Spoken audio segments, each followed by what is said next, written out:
Welcome back to Reality Daydream.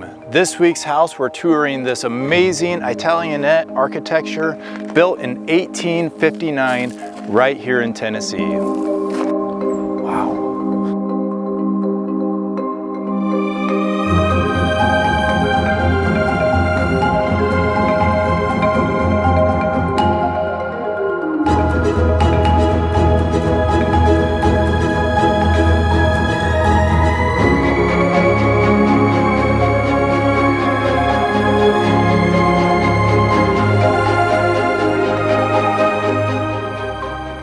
I want to welcome you to Two Rivers Mansion.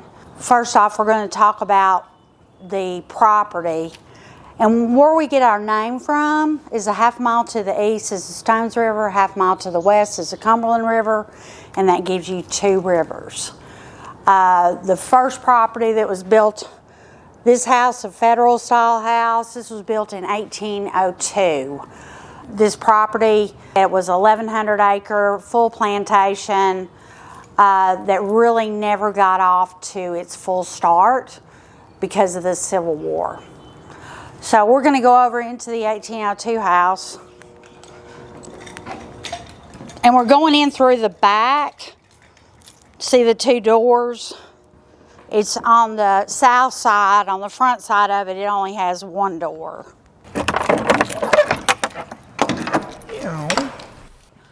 So this house, to have been built in 1802 here in Middle Tennessee, was really a mansion of its day. Most people were living in one-room log cabins, very small structures. This was really a mansion of its day, having the living room, kitchen, 2 bedrooms, full attic running from end to end. This house has had several owners. David Buchanan was the first owner. He was the builder of the house. We're not really sure how long he had the house. The second owners were the Abercrombies, and they ran Domestic Academy for girls. They would run ads. It would cost you $12 a year to send your daughter away. It was kind of like boarding school. The girls were taught the basic reading, writing, and arithmetic. But they were also taught how to run a home and music and crafts and things of that sort.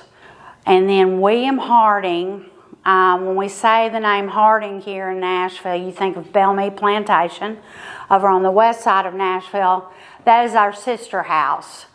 William Harding had finished school, had traveled, and was looking for a place of his own, and this was available. But it only had about 450 acres.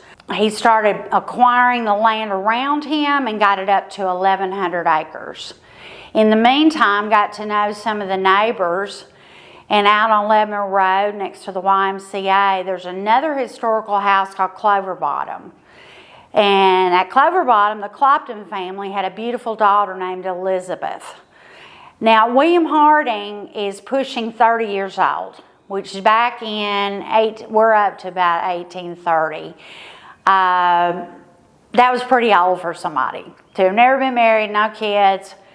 The two fell in love. Elizabeth was only 19. This was not an arranged marriage.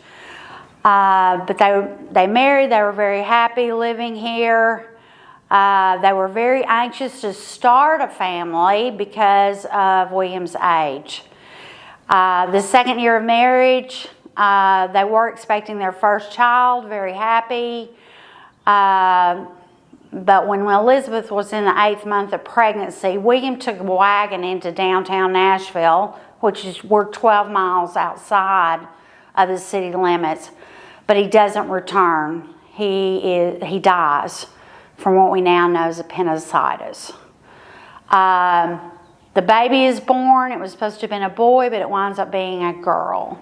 And we'll talk about Miss Willie when we get over into the big house. So back to our history. All of the bricks were made here on the property. They also had their own sawmill here. All of the wood in the house is poplar, and it actually came from the property.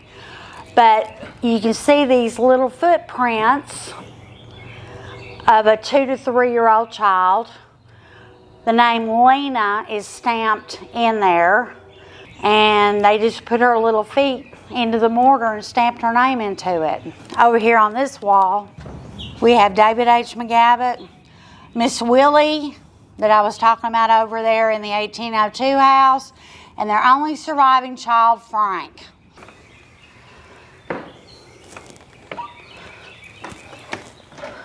We're going to go up here in the ladies' parlor. So the mansion is an Italianate style house, 1832. Each room had a function on the main floor of the house. After an initial gathering of a large group, the gentlemen would go off into one parlor and the ladies would go off into another parlor, and this is the ladies' parlor. The women would gather in here and talk about charity, church, children, and gardening was a big thing for women to do back in the day. The lady above the fireplace, this is William Elizabeth Harding McGavitt. She was born in September of 1832. This being 12 miles outside of Nashville city limits was really not a place for a young widow and an infant child. As soon as the baby was old enough to travel, they went to Belmead. The Harding family really rallied around her mother Elizabeth and her. She was the only thing left of William. There are diamond pins holding on the veil of Miss Willie. Later on in life, Miss Willie was very well traveled, very well educated. She had found out about the plight of young girls in China, and she really wanted to do something about that. She sold those diamond pins and started a school for girls in Shanghai, China, that's still in operation today. This is a square chickering. This was a baby grand of the 1800s. You would almost always find an instrument in the home, and the lady of the house was expected to play or to sing because she was like the home entertainment of the day. Only the wealthiest of families could afford to have the ruby red glass, because in the 1800s you had to incorporate gold into it to achieve the red color. Also, at nighttime, the candlelight shining through was to welcome in friends. And it also had another meaning, thieves beware, because if there was ruby red glass, that meant that the owners were well prepared. Don't mess with this house. No trespassing. The mural, this was painted by a local artist in 1990, and it's his version of the front porch in the 1800s. We are in the double parlors, the two largest rooms in the house. This is where they would do the majority of their entertaining, big dinners, and also balls as well. The ceilings in this house on both levels is 14 feet 3 inches. It wasn't done like that for grandeur like we do today. It was actually done for comfort. Heat would rise, you could open the dormers, open the windows, and release heat out of the house, somewhat serving as air conditioning in the 1800s. And then heating, of course, was also another issue for them as well. If you notice, we have these pocket doors that could be, if you had a smaller group here, could pull the doors and hold some of the heat in as well. I was telling you that all the wood in building the house came from the property. And as they were cutting all of the poplar wood, they saved all of the sawdust. If you notice, our walls are 14 inches thick. They are full of sawdust. So this is not your drafty old house. This was designed for comfort. Now, as we're walking around the house, you'll notice on the sides of the fireplaces, we have these unique features. For every room that we're on this main floor of the house, there's a duplicate down below us. That's where all the workings of the house went on, soap making, quilt making. But there were bells down there set to a certain tone that would signal a certain servant to come to this room. And it probably had something to do with stoking fireplaces. You'd never want the fire to go out because you never get the house warm again. And there's 18 fireplaces inside of the mansion. So that was probably someone's 24/7 job.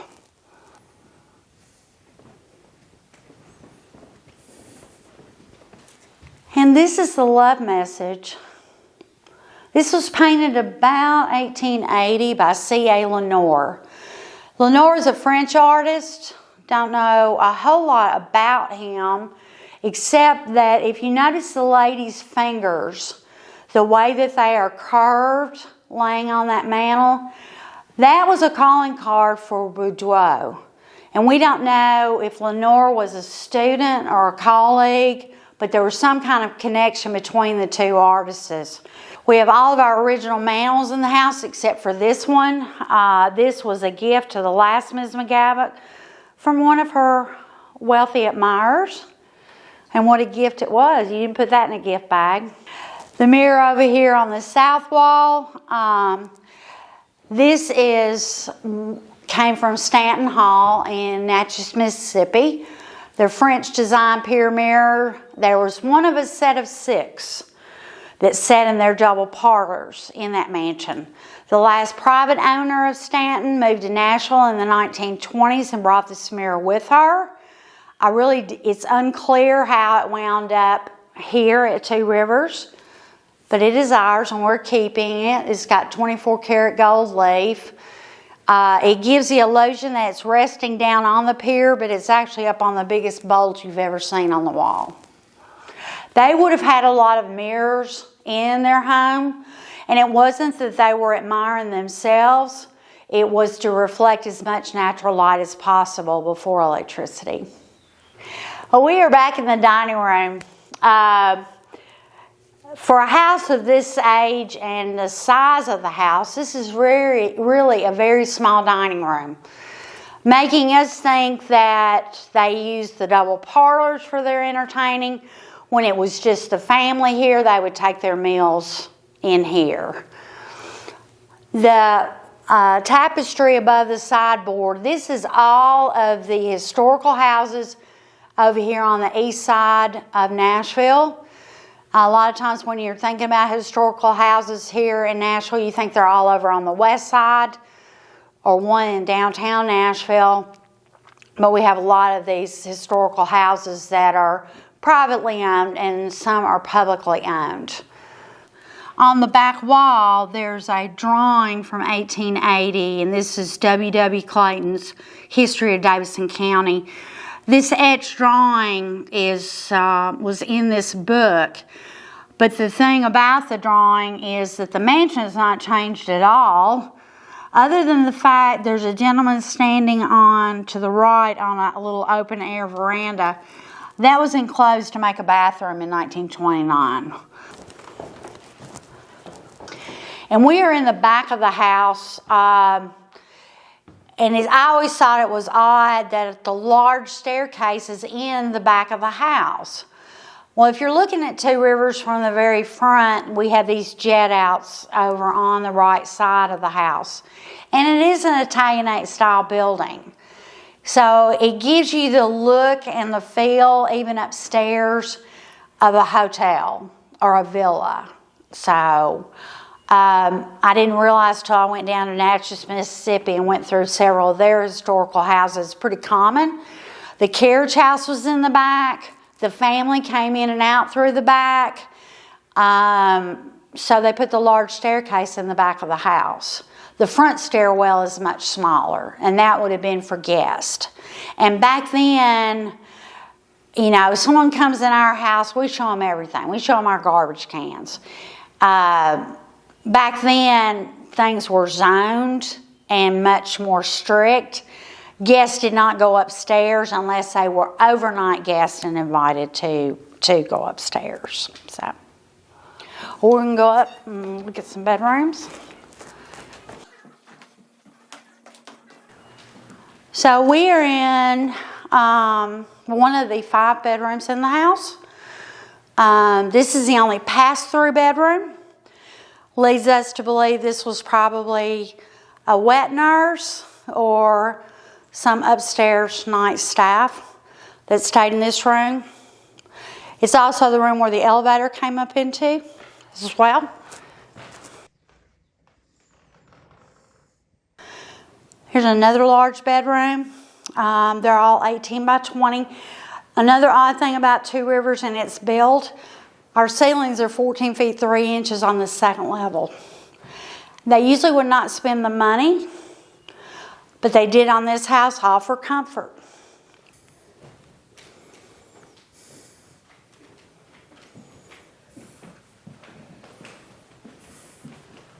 We are in the upstairs bath. Remember, we did not get plumbing until 1929, which was very late. If you'll notice, there are 2 more panes of the ruby red glass. Before indoor plumbing, this was a sitting room in between 2 bedrooms. That's the reason it's so grandly arched. They actually came in and lowered the ceiling, incorporated closets on each side, made the room a little bit smaller, but this is a great place for an upstairs bath. We've got our 1929 American Standard foot spa for sitting and soaking feet. If you'll notice, the floorboards up here are very small. There was a really bad tornado here in 1933 that actually ripped the roof off of Two Rivers. The floors may have been replaced at that time because of water damage. So the smaller boards are newer. Downstairs, we have the big white pine floors, original floors downstairs. There's one more piece of the ruby red glass here at the end of the hallway.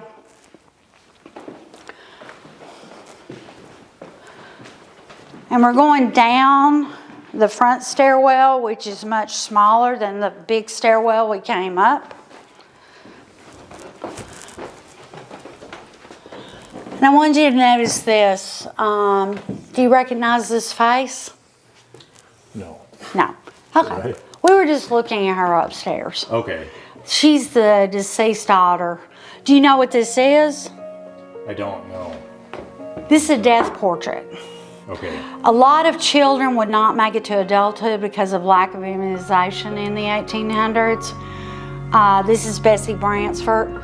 If you'll notice, she's in the clouds and no clothes on.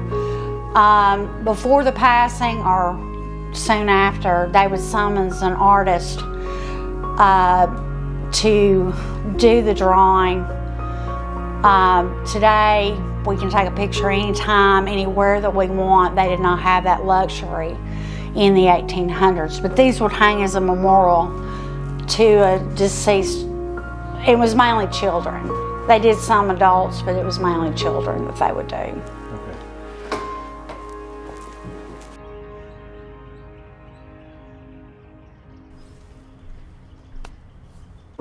As a historian and a carpenter, the ability to tour this house was absolutely amazing.